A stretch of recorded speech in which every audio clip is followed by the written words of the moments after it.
Good morning, मेरा नाम है शिवाय सिंह और आप देख रहे हैं वाईफाई टू लाइफाई। आज की इस वीडियो में हम बात करने वाले हैं एक बहुत ही इंपॉर्टेंट न्यूमेरिकल के ऊपर। इससे पहले हमने पोजीशन, पाथ लेंथ, डिस्प्लेसमेंट, पूरे चैप्टर का introductions, average velocity, average speed, uniform, non uniform, इन सभी टॉपिक को हमने क्लियर किया हुआ है। उसके बाद से न्यूमेरिकल में एनसीईआरटी बुक में जो न्यूमेरिकल दिया हुआ है वो है एग्जाम्पल नंबर 3.1। तो आज का जो वीडियो है इसी एग्जाम्पल को हम अच्छी तरह से समझेंगे और उसे सॉल्व करेंगे। वीडियो स्टार्ट करने से पहले मैं आपसे एक बात कहना चाहूँगा, मात्र 1 मिनट का समय लूँगा आपसे। देखिए, हर प्लेटफॉर्म पे इंस्टाग्राम, ट्विटर, फेसबुक और व्हाट्सअप जो मैसेज के लिए है, सब पे मेरी आईडी है और रेगुलर मैं कम से कम कुछ नहीं तो 20 से 25 पोस्ट ऐसे देखता हूँ जो कि इस कोरोना टाइम में अफवाह फैलाने का काम करते हैं। आप एक स्टडी चैनल पर विजिट कर रहे हैं तो मैं ये मान के चलता हूँ कि आप ये पढ़ने वाले स्टूडेंट हैं।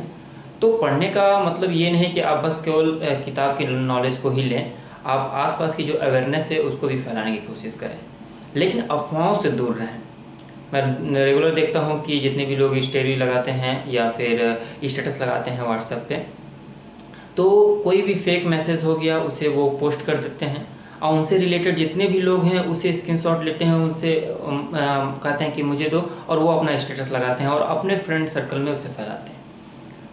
आप लोग को पढ़ने का मौका मिला है, हो सकता है कि आपके गार्जियन इतने अवेयर ना हो, तो इस कोरोना टाइम में आप अपनी अवेयरनेस दिखाइए और जितना हो सके उतना इस अफवाहों से दूर रखें। कुछ लोग ऐसे कह रहे हैं, पोस्ट कर रहे हैं कि वैक्सीन अच्छी नहीं है, वैक्सीन की वजह से लोग मर रहे हैं।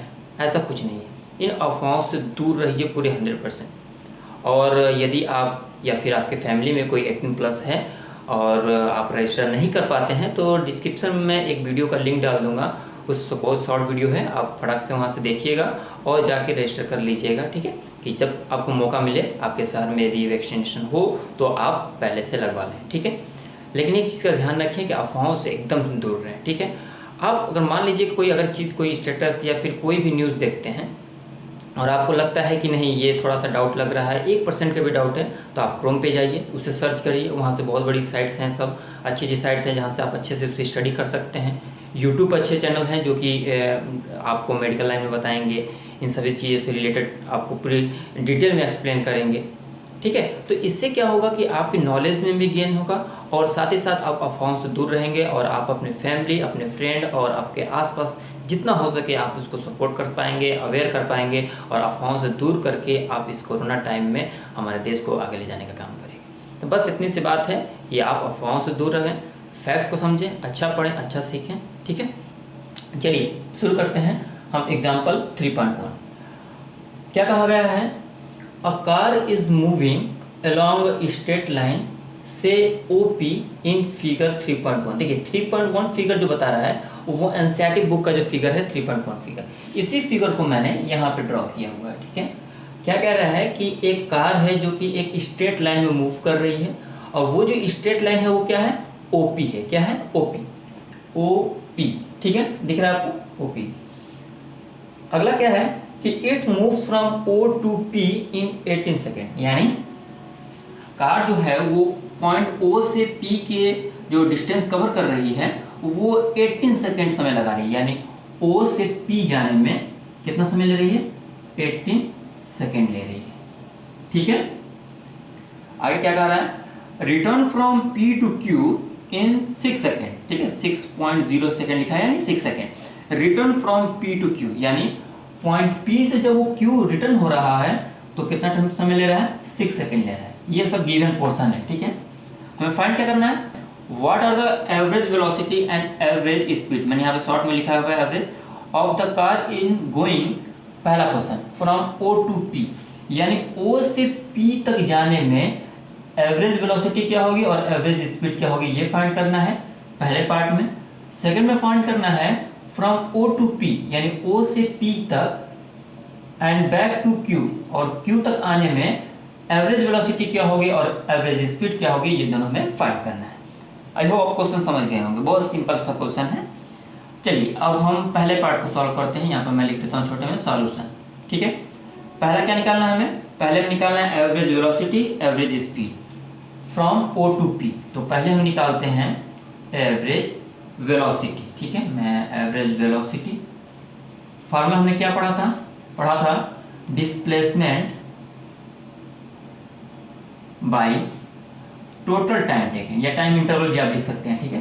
टोटल टाइम टेकन क्या हो जाएगा, देखिए फ्रॉम O टू P, यानी O से P तक आपको एवरेज वेलोसिटी निकालना है, तो डिस्प्लेसमेंट क्या हो जाएगा O से P तक। तो ये आपका इनिशियल पोजीशन है और ये फाइनल पोजीशन दिया गया है पहले पार्ट के लिए P तक। तो ये इनिशियल पोजीशन, ये फाइनल पोजीशन, यहाँ से यहाँ तक कितनी डिस्टेंस है, तो आप 0 से 360 तक, क्या है 360, यानी 360, ये सब मीटर में है। तो आप चाहे तो 360 माइनस 0 करके मीटर कर सकते हैं, ठीक है, या फिर डायरेक्ट आप 360 भी लिख सकते हैं, कोई गलती नहीं होगा। Divided by time taken, total time taken, तो पॉइंट O से लेके OP तक कितना समय लिया गया था, 18 सेकंड लिया था, तो 18 सेकंड। तो इसे सॉल्व करते हैं, क्या हो जाएगा 360 बाई 18 मीटर पर सेकेंड। इसे सॉल्व करेंगे तो हो जाएगा ये 20 मीटर पर सेकेंड, ठीक है। ये हमारा आ गया एवरेज वेलोसिटी 20 मीटर पर सेकेंड। इसी का एवरेज स्पीड भी निकालने के लिए बोला गया है, एवरेज स्पीड। एवरेज स्पीड हमने क्या पढ़ा था, हमने पढ़ा था टोटल डिस्टेंस या पाथ लेंथ, ठीक है ना, कोई भी कर सकते हैं, total distance by total time taken. अब ध्यान दीजिएगा, अब क्या है टोटल डिस्टेंस, तो टोटल डिस्टेंस यानी पॉइंट O से P तक, तो O से P तक टोटल डिस्टेंस क्या हो जाएगा, तो आप यहाँ से यहाँ तक पूरा डिस्टेंस मेजर कर लीजिए, तो 0 से कहाँ तक 360 मीटर तक, क्योंकि ये सब इक्वल डिस्टेंस पे इसे इंटरवल को बनाया गया है। तो पॉइंट O से P तक कितना डिस्टेंस है 360 मीटर, तो लिखेगा 360 metre by total time taken कितना लग रहा है, तो वही 18 सेकंड ही लग रहा है यहाँ पे, तो हम लिखेंगे 18 सेकंड। कट पिट का कितना हो जाएगा 20 मीटर पर सेकेंड, ठीक है। यानी हमने ये देखा कि एवरेज वेलोसिटी, पहले पार्ट के लिए एवरेज वेलोसिटी और एवरेज स्पीड क्या है, दोनों इक्वल है। और मैंने ये बताया था आपको कि कोई भी अगर बॉडी या ऑब्जेक्ट स्ट्रेट पाथ में यानी स्ट्रेट लाइन में अगर मूव करता है और वो पीछे नहीं आता है, तो उस कंडीशन में आपका डिस्टेंस और डिस्प्लेसमेंट बराबर होगा। तो जब डिस्टेंस और डिस्प्लेसमेंट बराबर हो गया तो हमारा एवरेज वेलोसिटी और एवरेज स्पीड भी बराबर होगा हमारे पास। तो ये रहा पहले पार्ट का सॉल्यूशन, जहाँ पे एवरेज वेलोसिटी और एवरेज स्पीड दोनों इक्वल है, 20 मीटर पर सेकेंड, 20 मीटर पर सेकेंड। अब हम आते हैं सेकेंड पार्ट पे, बी। क्या कहा गया है, देखिए बी में भी हमें क्या निकालना है, एवरेज वेलोसिटी और एवरेज स्पीड निकालना है, ठीक है। बी में भी, तो बी में क्या कंडीशन दी गई है, फ्रॉम O टू P, यानी O से P तक एंड बैक टू Q, और Q तक। यानी इस कंडीशन में O पॉइंट जो है वो इनिशियल पोजीशन है और पॉइंट Q जो है वो फाइनल पोजीशन में, मैं लिख दे रहा हूँ फाइनल पोजीशन। फाइनल पोजीशन किसके लिए, तो ये सेकेंड जो बी के लिए है, ठीक है ना, और ये क्या है इनिशियल पोजीशन। तो जरा समझिएगा, हमें बी में भी निकालना है, क्या निकालना है, तो average velocity, formula displacement bye total time taken. आप टोटल डिस्प्लेसमेंट भी लिख सकते हैं, कोई गलती नहीं होगा, टोटल टाइम टेकन, ठीक है। जरा इसे समझिएगा, displacement average velocity displacement bye total time taken. तो देखिए कि बॉडी क्या कर रही है, बी के लिए O पॉइंट से शुरू हो रही है, O से चलते चलते कहाँ तक जा रही है, पॉइंट P तक। अब P जाने के बाद फिर वो बैक आ रही है, क्या आ रही है, बैक आ रही है। तो यहाँ पे जैसे ही बैक आई किस पॉइंट तक, पॉइंट Q तक, तो हमारा इनिशियल पोजीशन ये था और फाइनल पोजीशन हो गया पॉइंट Q। तो इनके बीच में जो डिस्टेंस होगा वही क्या कहलाता है, डिस्प्लेसमेंट। यानी हमने आपको बताया था द मिनिमम डिस्टेंस या फिर shortest distance between the final position and initial position called displacement. यानी मिनिमम तो यही पोजीशन होगी, डिस्टेंस होगी हमारे पास। तो पॉइंट O से Q के बीच में कितना दूरी है, तो आप यहाँ से देखिए सबको 40-40 में डिवाइड किया गया है, यहाँ से आप देखिए 240 मीटर। तो आप लिखेंगे डिस्प्लेसमेंट की जगह पे 240 मीटर, डिस्प्लेसमेंट 240 मीटर हो जाएगा। टोटल टाइम टेकन क्या होगा, तो यहाँ से यहाँ तक 18 सेकेंड और यहाँ से यहाँ तक कितना 6 सेकेंड।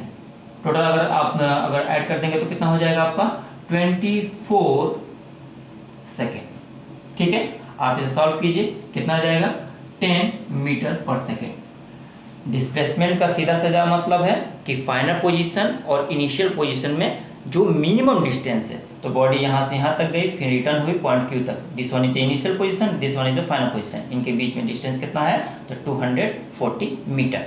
और हमारा टोटल टाइम टेकन 24 सेकेंड, क्योंकि 18 सेकेंड यहाँ तक टाइम हो गया इसका, अब प्लस 6 सेकेंड, तो टोटल मिला के 24 सेकेंड। आंसर कितना आ गया? 10 मीटर पर सेकेंड। चलिए, इसका सेकेंड पार्ट क्या है कि एवरेज स्पीड हमें निकालना है।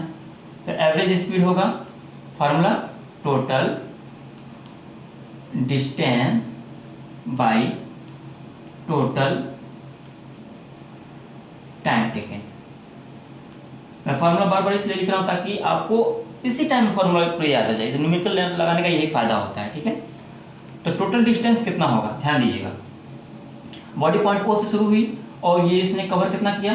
तो यहाँ तक कवर किया, पॉइंट पी तक। तो पी तक कितना हो गया? 360 मीटर हो गया। उसके बाद से फिर बॉडी ये रिटर्न हो रही है।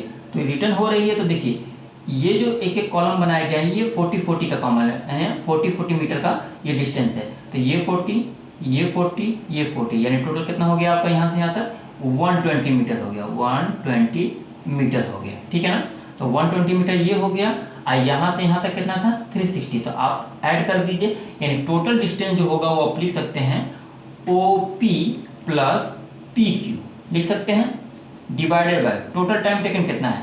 तो ये यहाँ तक कितना हुआ? 18 सेकेंड, और यहाँ से यहाँ तक कितना? 6 सेकेंड। टोटल को ऐड कर देंगे तो कितना होगा? 24 सेकेंड। अब देखिए OP का डिस्टेंस कितना है? तो OP का डिस्टेंस है 360। चलिए लिख लीजिए 360 प्लस PQ कितना है? PQ है हमारा 120। ये पूरा क्या है सब? मीटर में है सब, डिवाइडेड बाई 24 सेकेंड। तो यहाँ से इसको सॉल्व कर लीजिएगा, वीडियो कटे ना। देखिए इसको ऐड कर देंगे तो कितना हो जाएगा? ये 8 हो जाएगा, 480 मीटर बाय 24 सेकेंड। सॉल्व करेंगे तो हो जाएगा आपका 20 मीटर पर सेकेंड। यानी हमने ये देखा इस कंडीशन में बी वाले में कि यहाँ पे एवरेज वेलोसिटी जो कि 10 मीटर पर सेकेंड हमने लाया, और एवरेज स्पीड कितना लाया है? 20 मीटर पर सेकेंड। दोनों अनइक्वल है। तो आपको बताया गया था कि एवरेज वेलोसिटी और एवरेज स्पीड जो है वो इक्वल तभी होंगे जब डिस्प्लेसमेंट और डिस्टेंस इक्वल हो। और डिस्टेंस और डिस्प्लेसमेंट को इक्वल होने के लिए वो तभी होगा जब अगर बॉडी अगर स्ट्रेट लाइन में कवर कर रही है और वो पीछे नहीं आ रही है। लेकिन हमने यहाँ पे देखा था कि ये गई पी तक और फिर पीछे आ रही है, तो यहाँ पर डिस्टेंस और डिस्प्लेसमेंट अलग हो गया, और डिस्प्लेसमेंट आपका डिस्टेंस से कम हो सकता है, अधिक नहीं हो सकता है। इसीलिए एवरेज वेलोसिटी जो है वो 10 मीटर पर सेकेंड है, और एवरेज स्पीड जो है वो 20 मीटर पर सेकेंड है, यानी average speed is greater than average velocity.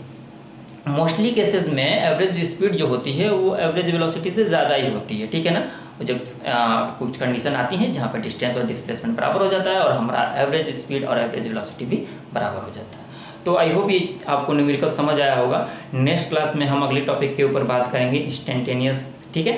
तो वीडियो अगर अच्छा लगे तो इसे लाइक कर लीजिएगा। और एक बात और, यदि आप कोई भी सोशल मीडिया यानी मान लीजिए कि आप फेसबुक, ट्विटर, इंस्टाग्राम कोई भी इस्तेमाल करते हैं या सभी इस्तेमाल करते हैं, तो हमारे पेज वाईफाई टू लाइफाई का लिंक जो है वो डिस्क्रिप्शन में है हर प्लेटफॉर्म का, आप वहां से जाके उसे फॉलो कर सकते हैं।